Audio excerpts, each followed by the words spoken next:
once again, and welcome to Heroes and Droids, your guide to movies and TV shows about superheroes, sci-fi, Disney, and action. From Marvel to DC, from Star Wars to Star Trek, from James Bond to the Fast and Furious. We will review theatrical films and streaming delights you care about most. This week, we're reviewing Marvel Studios' What If? Episode 2, titled, What If T'Challa Became a Star-Lord? Wait, is that really the title? That is the title. That's the full title? Yes. I didn't realize that was the full title. Wow, why do they even need descriptions? Yeah, that is the title. That's probably that's a better description than most of the Bad Batch got. Nah. In just the title alone. All right, I am your host, Dark Rotten, and joining me tonight are the crew, starting off with the Slattman. How you doing, sir? Good. How are you? Doing good. Are you ready to take a look at another alternate universe from Marvel? I'm ready to cry. Oh, this one might bring some tears, yes. Yeah. A certain someone, like, God, Chadwick Boseman, is this confirmed his last performance, or does he have another vocal performance? Or he has three more. I'm hearing he's in 4 episodes, yeah. But this is the only one he's in the full episode like this. So from that respect, it is. All right. Also joining us is Christopher G. Moore, award-winning filmmaker. How you doing, sir? I'm doing good. I'm trying out my new workout. It's called the Jacked Up Collector workout. That hopefully I'll be jacked as the Collector in this episode. I mean, all you have to do is lift all of your collectibles all day, every day. Well, I'm sure it has more probably to do with cyborg enhancements than him actually having to work out. But. Oh man, this is not the conversation I thought we were going to have, but this is awesome. You never know. You never know. All right. So what we're going to do is we're going to give our first impression of this episode. That will be spoiler free, but never you fear. We are going to dive into a discussion, and during that discussion, we will get into spoilers because, oh my gosh, you're going to want to hear about these spoilers, and you're going to want to watch the episode and then watch this because that's what it is. And then we'll wrap things up with our final thoughts, our score 1 to 5, and our favorite scene. What are we talking about? We're talking about the What If series from Marvel Studios. It is streaming now on Disney Plus. Episode 2 streamed August 18th, 2021, and it was titled What If T'Challa Became a Star-Lord, directed by Brian Andrews, written by Matthew Chauncey. Cast includes, and not limited to, Chadwick Boseman, Jeffrey Wright, Karen Gillan, Michael Rooker, Jimon Hansu, John Caney, Josh Brolin, Benicio del Toro, Sean Gunn, Kurt Russell, Chris Sullivan, Seth Green, Danaya Guerrera, and Carrie Coon, among others. It's an all-star cast for 30 minutes of animated fun. That is for certain. Oh my gosh. The rough-and-tumble space pirates known as the Ravagers abduct T'Challa instead of Peter Quill. It's pretty much what happens, and we see an alternate version of lots of things. Lots of things. Very alternate. Yes, this really good. I mean, the last episode, stuck pretty much to one movie. This one spanned quite a few concepts in movies. I would argue it went in its own direction. Well, that too, but they still went to places we saw in the Guardians films. But yeah, it's a wonderful T'Challa life, is what it should be called. Yes. Where you get to see this guy who's just so nice of a person. He just causes even the worst of the universe to sort of we got to talk about that, but that will be in our spoiler section. All right, let's get our first impressions first. That's redundant, but we'll go with it. Slattman, you're up first. I really liked this episode. I actually think I liked this episode more than Agent Carter. Or Captain Carter, sorry. Agent Carter is a completely different show. Yes. I really like the direction that this What If went. I like how it was, and it's funny that I'm bringing this up because we had a whole conversation about it last week. I like that this took the concept of a movie and went in its own complete direction, as opposed to being just a by the books, by paint by number retelling with slight differences. I really enjoyed the humor in this. I really enjoyed Chadwick Boseman's and Michael Rooker together.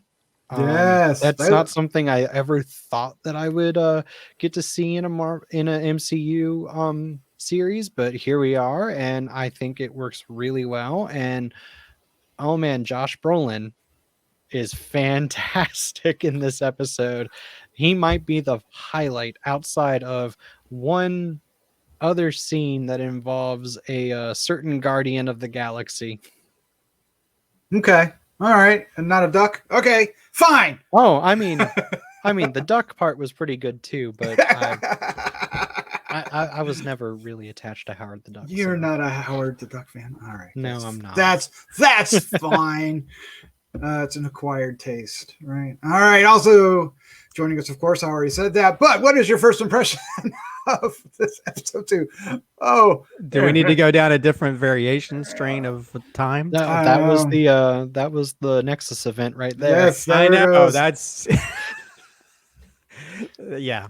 I really enjoyed this, and I do agree with what Slattman was talking about. I mean, it is kind of nice that we're sort of, I mean, they still have scenes that reflect the Guardians of the Galaxy films. I mean, actually the scene where he's abducted or whatever by Yondu is a shot-for-shot remake of that scene.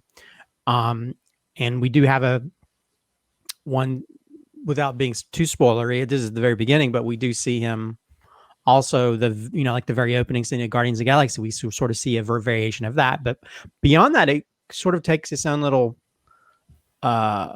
spell down a different rabbit hole that is very interesting, and we get to see a lot of these characters from the MCU and other films that we get to see sort of different variants of them that are kind of cool and interesting.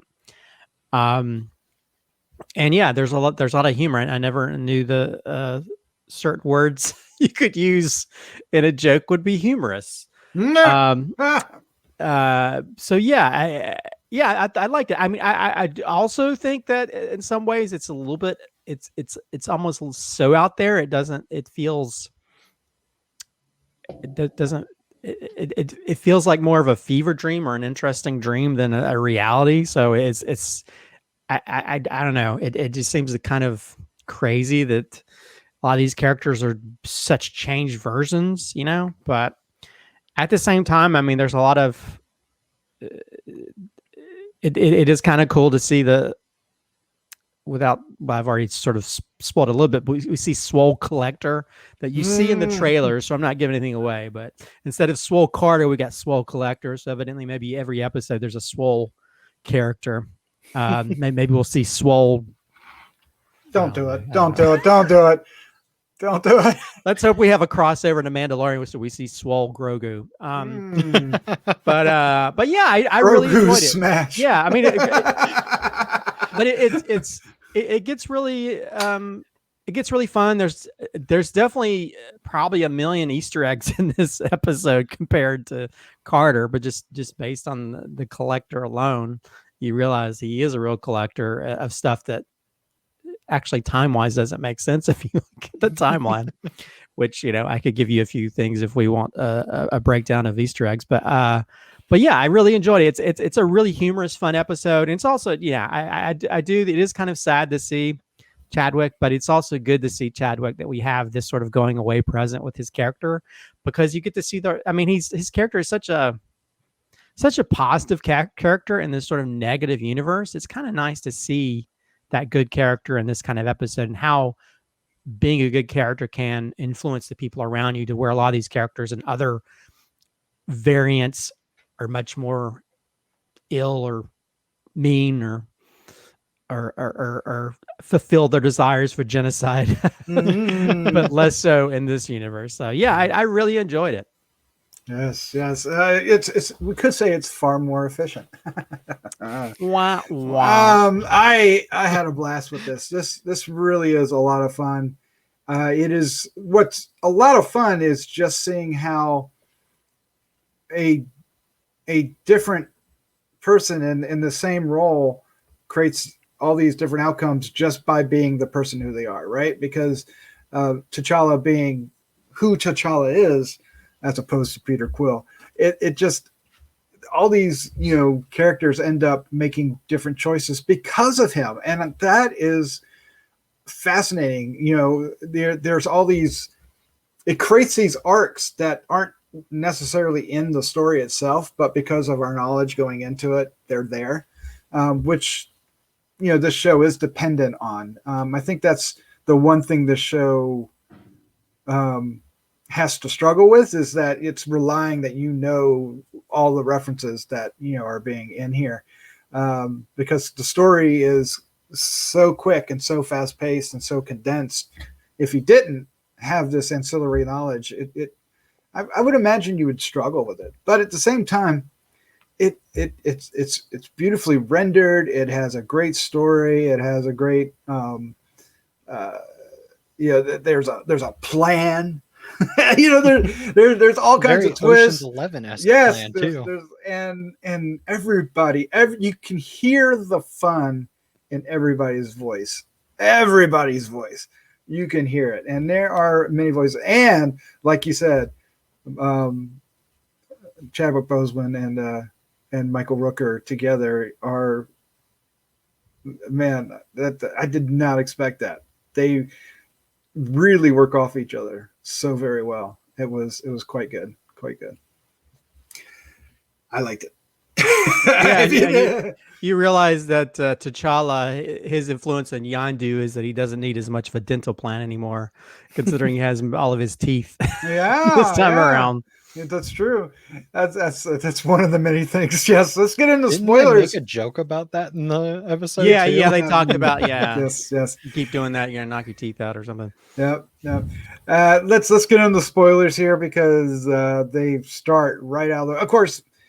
What the choice, the event is actually Yondu not going down himself, but sending what are the characters he sends? He sends Taserface and Kraglin, right? Sean Gunn's character. Then and you guys remember Taserface. Taserface, that's your name, Taserface.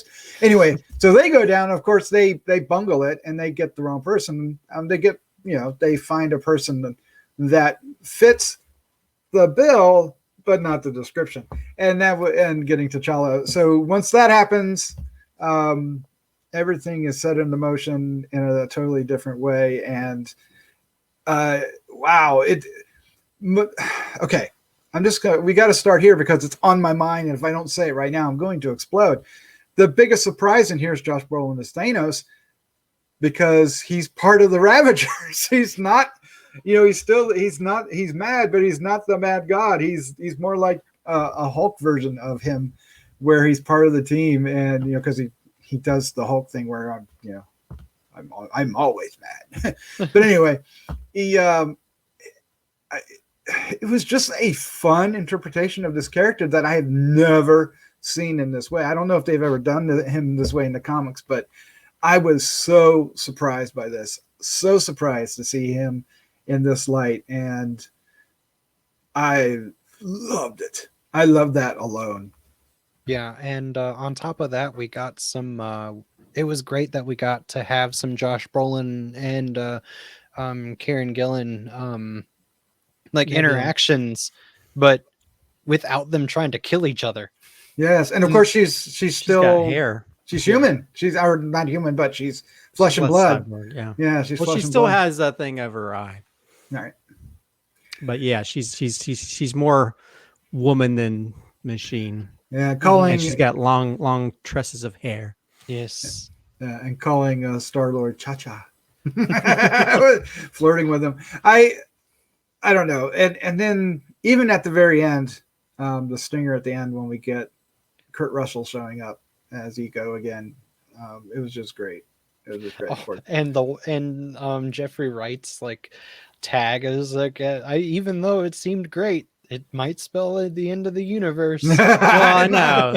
Just because you've influenced all these other people, you open up, abilities for other people to turn evil. So yeah, there's just like the dark side and the light side. If there's an uneven, it's got to balance itself. Balance of the force, right? Yep. But I think even Benicio del Toro seemed like he was having a blast with this, right? Because he was playing the character slightly different, a little bit more, even more arrogant than he was before. You know, brass, right? Dr. Evilly. Yes. Oh my God, he was very Dr. Evilly. And Jimon Honsu as Korath. Of course, Korath in the beginning of Guardians, you know, did not know who Star-Lord was. Who, right? Famously, right? And then in here, he's all about Star-Lord. Like a fanboy. Yeah. Which, I don't know, it kind of threw me a little bit. I was like, I don't know, he's a little too... he's fanboying a little too much. But at the same time, it really fits with the theme of the episode that we got. Or I guess not theme is not the best word, but like it really fits with the world that was created because of T'Challa being Star-Lord, where, you know, T'Challa was able to talk down Thanos, and just because he was just so nice to him, that it makes sense that that these people would be fanboying so much. I mean, the scene with Drax like just killed me in that sense, where he was just like, you saved my family, let me send a picture to them. It took exactly a week. It took no time at all. It was like, it makes so much sense to me that they would be fanboying over him, because that's how everyone acted. Yeah, it was just a little sudden in the show. You know, it felt so different at that point. I can, you know, it did throw you off. I agree. But once you get it in context of the rest of the universe, it certainly fits. Well, and I mean, also there's just the flip of the coin, because Star-Lord was trying to act like he was famous or trying to make a name for himself. And he never really did. He was always like, my name's Star-Lord. It's like, who? You know? And so it is kind of interesting how you have T'Challa, who's the other side of the coin, who is famous, but he doesn't even like the name Star-Lord. You know, he doesn't like the fame aspect. He's just doing, you know, what he wants to do, you know? So I do like that aspect of it, where you have these characters that are almost become the opposites of who they are, and do a little bit of the opposite of what they were. And also how the Collector can go from just sort of being this underling or whatever to being more of a crime lord, because there's an opening, you know. He rose to his potential, I guess you could say. He filled that void. Does that mean that Peter Quill is that bad of an influence? That's so funny. I mean, I guess so. Well, no, I mean, it just shows you. But I mean, the Collector was already sort of making his way up there. He had like two of the Infinity Stones. So he was already sort of working his way up the chain, trying to find more power. So he had the potential for it. But at the same time, Peter Quill sort of knocked him from that potential. So. Yeah, I guess so did T'Challa. What else do we want to say? This, I mean, there's a lot of Easter eggs in this. I mean, we talked about Howard the Duck, of course, which was one of my favorite. Well, I mean, actually, when Howard the Duck, there's like a line he says, when you're out of luck, you always go duck.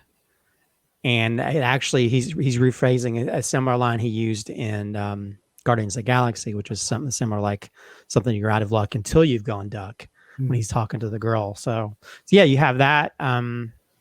Actually, did you notice the name of T'Challa's ship? It's no longer the Milano. It's not Milano, which was based on Melissa Milano. It's now Mandela. Yes.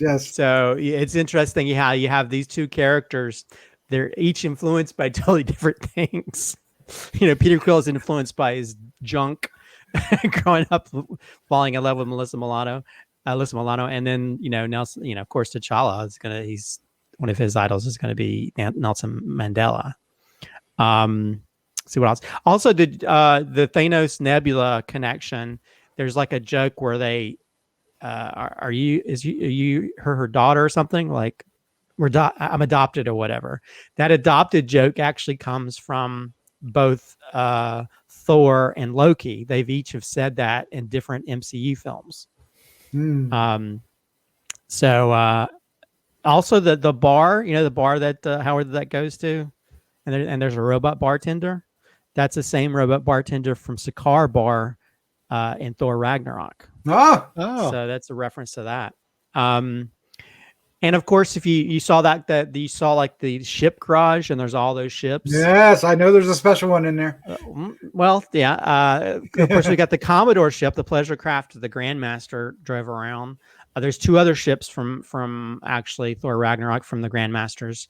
There's one Hank Pym's Quantum Realm vessel, which actually supposedly took place after this. So I don't know. I guess in this world it might be different. Quantum Realms Beyond Time. So. Yeah, so there's a Nova Corp Star Blaster ship. One of Ronan's soldier crafts is in there.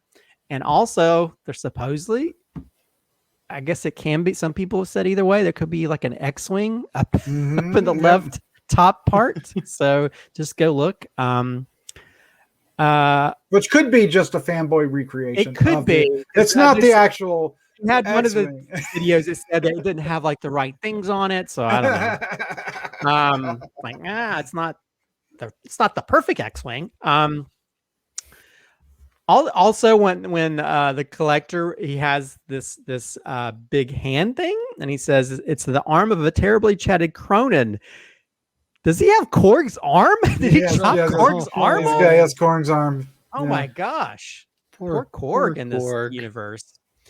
Also, some of the weapons he pulls out, of course, for those people that saw, a certain film that we talked about recently, there's Captain America's shield. There's the Molnar, if I'm pronouncing that right.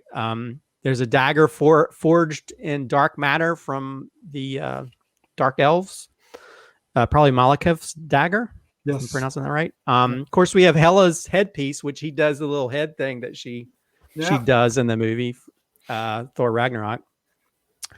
Let's see. Also, there's in the background there's a Wakanda rhino that's in a cage. We got a dark elf, which was actually in the original, and a few other things if you remember from Guardians of the Galaxy, like the dog and stuff.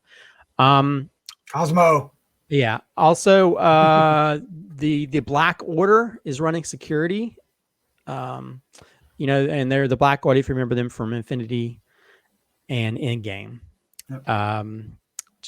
And last but not least, of course, we end at the Dairy Queen, which we saw in Volume 2, where Ego shows up to turn his son evil. So anyway, there's the few that I saw, unless you guys saw anything additional. I think that covered about everything. I mean, there's a lot of that I noticed. Well, there's a lot of other characters, although we of course, we had Drax, but that's one of the few characters that was not voiced by the actual actor. No. Supposedly, they tried to get Dave Bautista to do the voice for it for some reason. He was unavailable, or they couldn't get in touch with him or something. No, Koyi is there. So, and all the, yeah. But we have 3 of the locations from Guardians, of course. We got Nowhere, the planet that he steals the little thing from. And then the club they go to is the higher class version of the planet, where they went to the seedy part with which they actually had some of the yellow prostitute robots were in the crowd there too. So it's interesting how they mix and match all these different things for different things. Also, they used the music when he's in the ship, when he goes to his ship, is the same music they use for the ancestral plane when he's talking to the hologram of his father.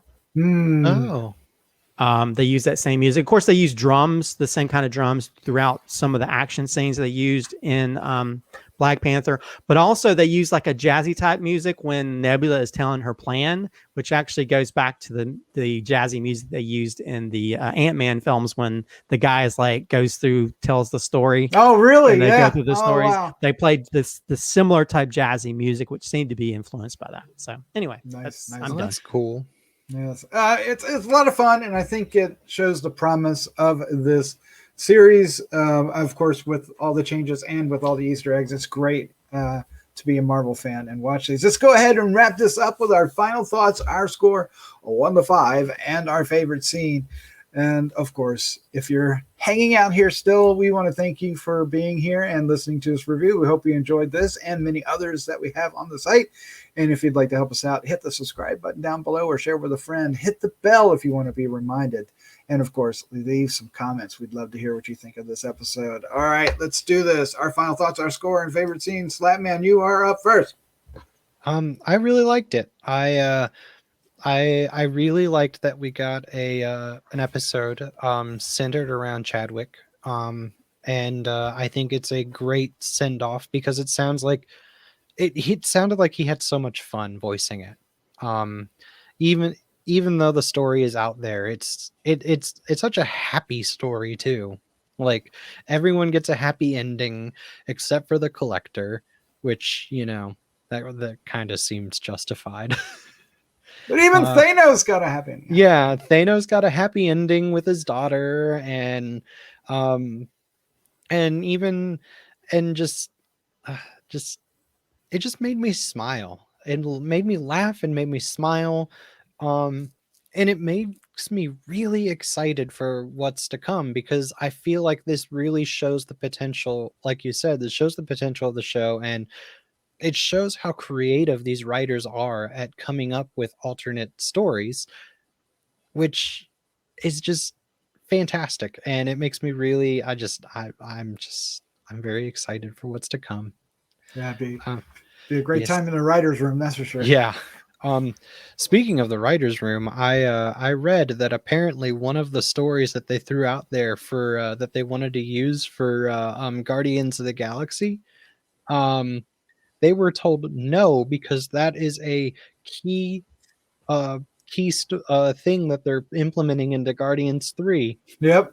So Guardians 3 is going to be wacky. I'm excited. Yep. Yes, I am too. Yes. I'm giving this episode a 4.75. The reason it's not a full 5 is because I feel like it's just the pacing. It's very fast. It's very, very fast. And I wish we got a little bit more time within this story with these characters.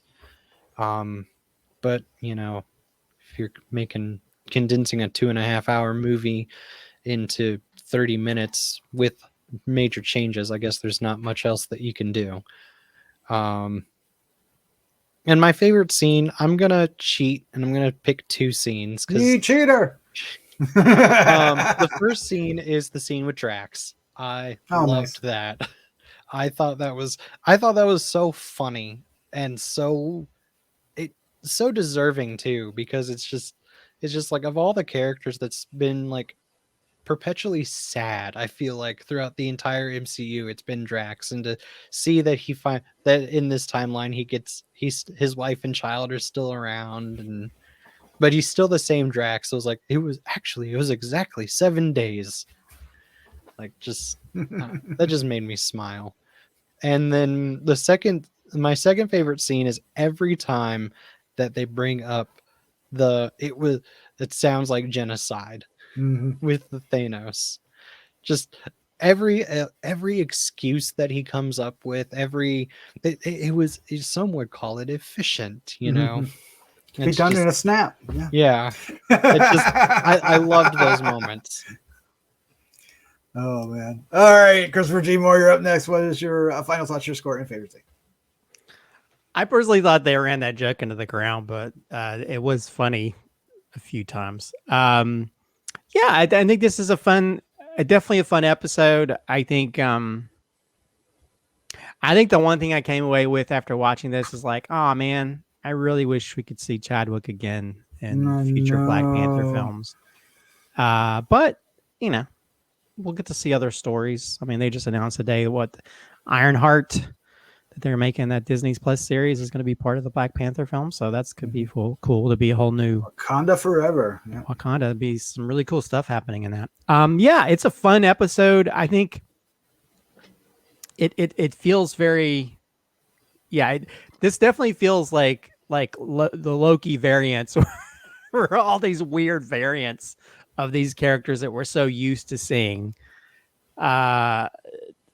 Seeing the opposite of them, where we see Nebula, she's almost like some noir broad in a noir film or film noir or movie or something. We got Thanos, who's making jokes, making genocide jokes, which are kind of weird when you're thinking this is a Disney on Disney Plus. And then you get to see Yondu, he seems to be a little bit nicer, where he's more about being Robin Hood. And so not yeah, Robin Leach, not Robin Leach. Which again, there's only a few of us that will get that joke. I for know. those of us that used to watch that back in the day on like Sundays.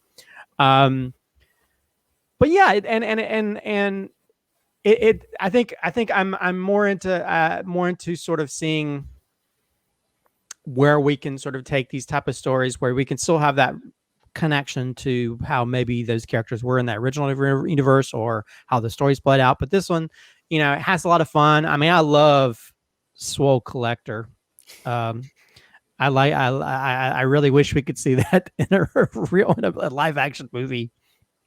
Benicio del Toro, who at first I thought it wasn't him voicing it because I feel like he's normally like mumbly jumbly with his voice acting, but this one he does definitely seems to be happier. So maybe it's because he's just got all these toys in this collection room.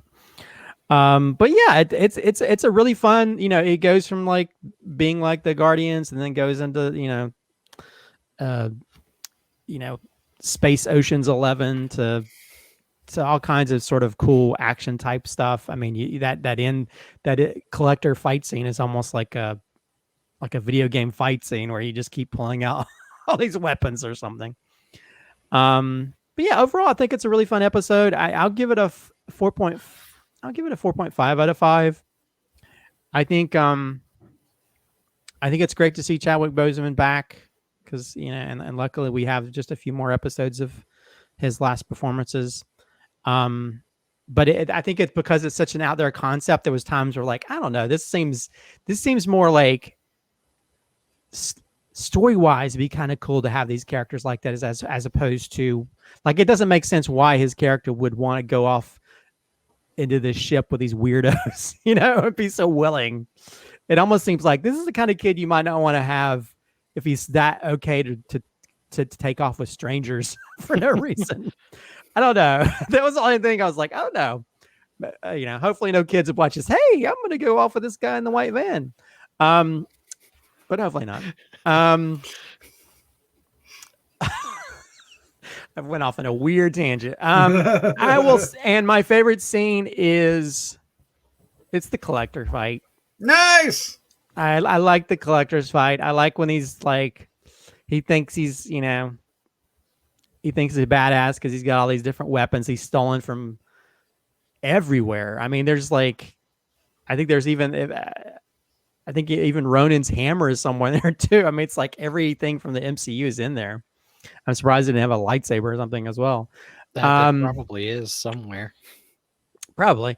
But yeah, that's probably my favorite scene of him fighting. And then Yondu, kind of showing up and him teaming up with T'Challa and them sort of taking down the collector. And then it ends up being like those horror films where the person is done in by the people he's keeping in his collection. So anyway, that's like that, wasn't it? Yeah. So that's my favorite scene. All right. I'll wrap this up quick. I had a ball. This was a lot of fun, and it has made me look more forward to the rest of the season than the previous one. I love the first one too, but this one just kind of went further, right? Because it expanded things, and it just made some choices that made me very happy to see, and the possibilities that it suggests are quite amazing and fun. I really had a great time. I'll give it a 4.75 as well. I was waffling back and forth between that and 4.5. My favorite scene is when Thanos shows up. When they're at the bar, they're all talking. We haven't seen Thanos yet, and they're reminiscing, and they talk about Thanos, and then we find out that all he did was talk him down. He just had a good conversation with him, and it was like, wait a minute, how I didn't know Thanos was open to other people's ideas. How did this happen? But it would. This is like the only person the only person that could have done this would have been T'Challa, right? Absolutely. Absolutely. So much fun. And not just having Thanos there, and it just blew my mind. And yeah, it's got to be my favorite scene. Surprised it wasn't Howard the Duck. I liked Howard the Duck. I also like the scene where it goes, I'm always mad, doing the Hulk bit. So from Avengers. That's my secret. I'm always mad. I'm surprised I didn't say I'm always genocidal. I I think he made that joke like 3 or 4 times during the episode. I mean, isn't it the rule of 3 for jokes? Normally. I remember 3 times, so I know for me, it felt kind of uncomfortable by the 3rd time when he's at the when he's in the Wakanda. When he's at Wakanda, I was like, maybe he just has no filter. He's talking about stuff, but totally. Well, that's Thanos for you. Wah, wah. If you go to IMDb, there's a huge list of Marvel creators that they thanked. I'm not going to list them all because I was wanting to, but there's way too many. Of course, they dedicated to Chadwick Boseman, and that actually, when that pops up, if you don't get choked up, you're not human. It really got to me. But yeah, I suggest you go look at those names because these are talented individuals that need to be recognized for creating all these characters and stuff for Marvel. So, let's go ahead and call it a night. Thank you, Chris Slattery, the Slattman, and Christopher G. Moore for joining me. This is a lot of fun, and we're looking forward to next week to cover episode 3. I'm so excited. Which is that Is that Loki? Is that the Loki one? I don't know which one it is. I think it is. I think it is. Watch Marvel Zombies be the finale. I think it's episode 8. I think it's episode 8. Oh, maybe that's what they have to fight against towards the end. Maybe. I wonder if the Watcher's going to start interfering at some point. Because, the Watchers are always supposed to be watching until they don't. Although, I am excited to see Party Thor. Excited to see Party Thor, which is going to show up probably in the Loki episode, I would assume. But I don't know. But I am excited for that. Just see a bro dude Thor going on. Nice. Oh, man. I mean, when are we going to see the Watcher in the movies? I imagine it won't be too long. It won't be too long. All right. Let's say good night. Good night. Good night.